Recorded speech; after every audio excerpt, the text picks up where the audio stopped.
Hey guys, Susan Thomas here, and today I'm going to teach you how to make interchangeable earrings.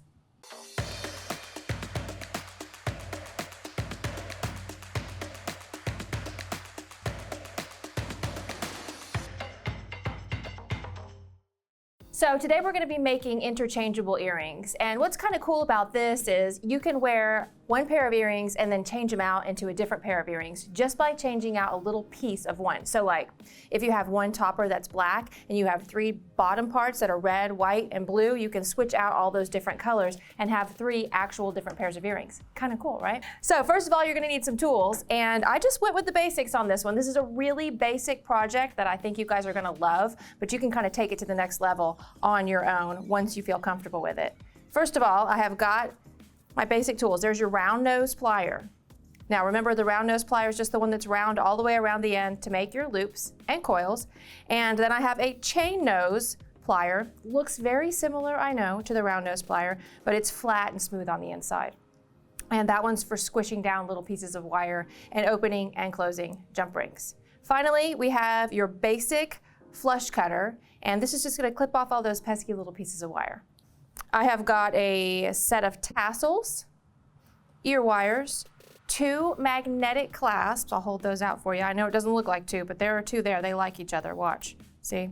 Two of those. And you'll also need some 26 gauge or 24 gauge wire. I'm using 26 today because I'm using pearls and some really tiny black spinel that had some little bitty holes. So we'll grab that, and then here are the beads I'm going to use. I'm going to be working in black and white because it goes with everything. Now here's the original pair of these earrings that I made, and what I'll show you about these is right here there's a little magnet piece. So that's the magic of the interchangeable earrings. What you do here with the magnet is you just slip it open, and then you find a different bottom and put it on. So I'll lay those down so you can see how you change it out. Pretty cool, right? I have different tops for these. I have this turquoise pair, I have a multicolored pair, and now I'm gonna make myself a black and white pair. So when I go on a vacation, if you think about it, 3 different tops, 3 different bottoms, how many different pairs of earrings can I make? Is that only 6? I'm not sure. I think there's more than 6, but it's math, so we won't go there. As many of my projects do, we're gonna start out with some wire. This is 26 gauge wire that I have, and it's just a plated, simple wire. It's a little bit softer, so it's easy to work with. I am just gonna cut myself about 6 inches of that wire. Put that to the side. And then I'm gonna take my round nose plier and make a basic connector at the top. If you guys don't know how to make basic connectors, don't worry, I will walk you through that. I have showed you how to do that before, I'm sure, in one of my basic wire videos, so you can check back in some of our 101 videos to see some of these basic skills. But I'll show you again, just in case you forgot. So what you're gonna do with your round nose plier is just grab that piece of wire right here, a few inches from the top, and bend it back into a 90-degree angle.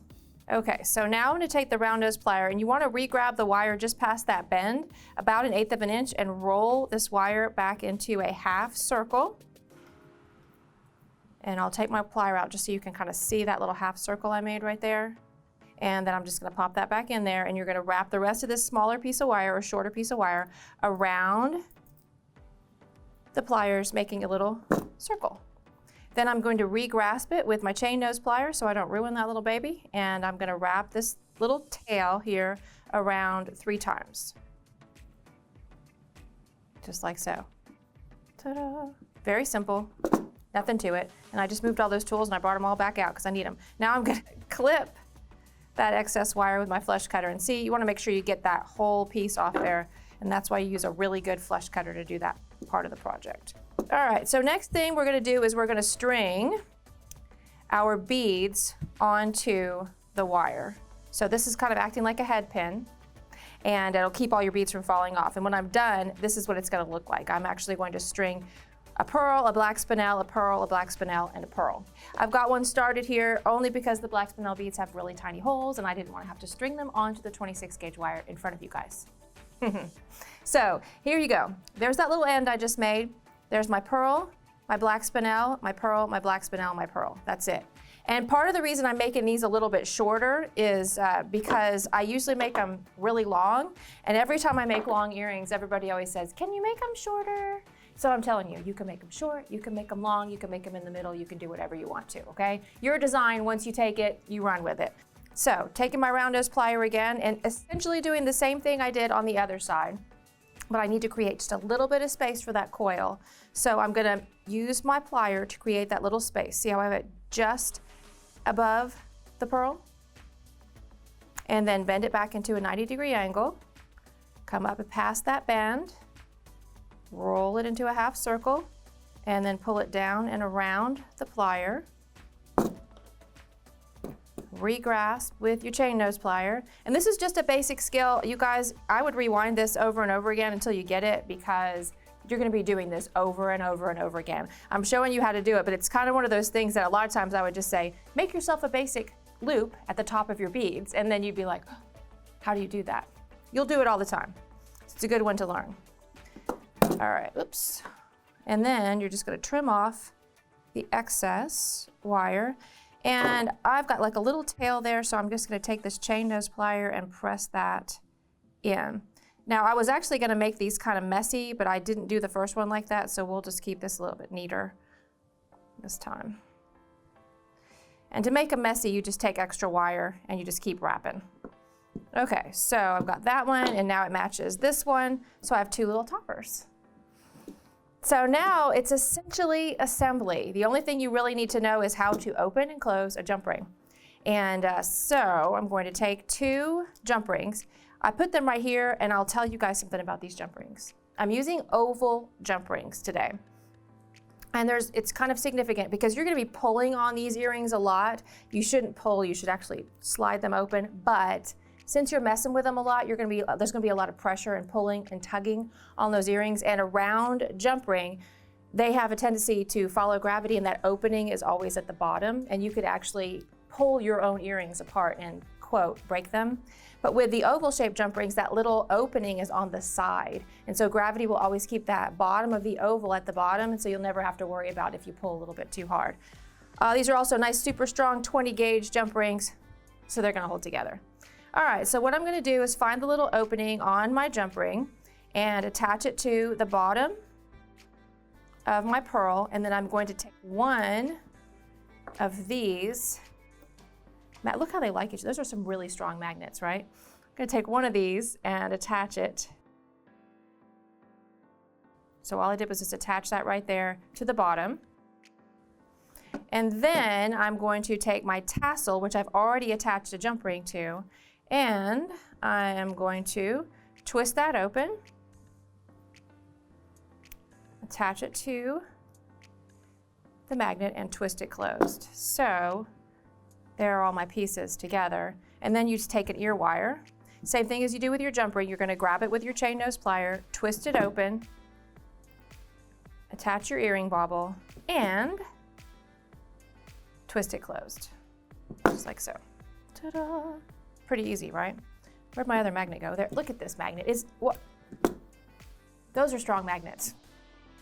So now all I have to do is assemble the other earring. You're actually supposed to take two pliers like this and twist them open. I have a tendency to use my nail as a plier sometimes, but if you do it this way, you're gonna get a better open and close on your jump ring. So just pop that on there like that, and then add your half magnetic clasp, and then take it and twist it closed. Like so. Let's do the same thing. Let's attach our magnet there and do the same thing with this one.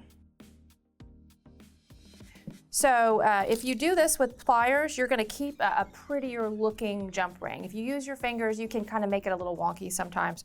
So I'm trying to practice what I preach and do it with the two pliers. I did break my arm a few months ago, so my left hand is, 83%. Okay, pop this on here. And then twist close, just like so. And then I'm going to add that ear wire to the top. I like these. I'm pretty excited about them. I've been wanting to do this in black and white for a while. Now, you can use any tassels you guys want to finish these off. I actually steal these tassels. I call them contraband tassels. Because a lot of times when you get beads, they have tassels on the end of them. And then what are you going to do with those tassels? So I always save them in a box. And then I use them for things like this just because they're cute. And I always encourage you guys to use what you have, use what you find, and use what you buy. So use everything. Jewelry making, it's fun. But the cool thing about it is that if I wanted to change these up, all I do is slip that magnet open. Look, I got classier right there. You can slip this one open.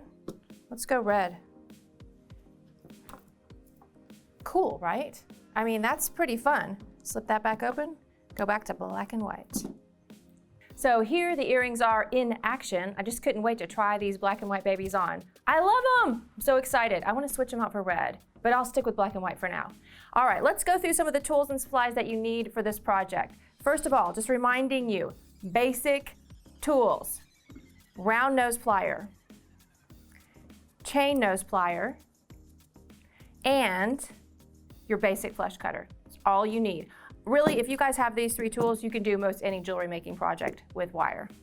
Then you're going to need some 26 gauge wire to string the beads on. I used pearls and black spinel as the base for the top of my earring, some oval jump rings, and then I'm telling you, these magnetic clasps are hard to come by, but I've got one to show you right here on this other pair of earrings. 2 magnetic clasps and some tassels or other beads for the bottom, and a pair of ear wires. And that's it. Thanks so much for watching. If you guys would like to pick up some supplies like the ones I worked with today, check out the links down below. What ideas do you have for interchangeable earrings? Let me know in the comments. Don't forget to like, subscribe, and ring that bell, and we'll see you again next time.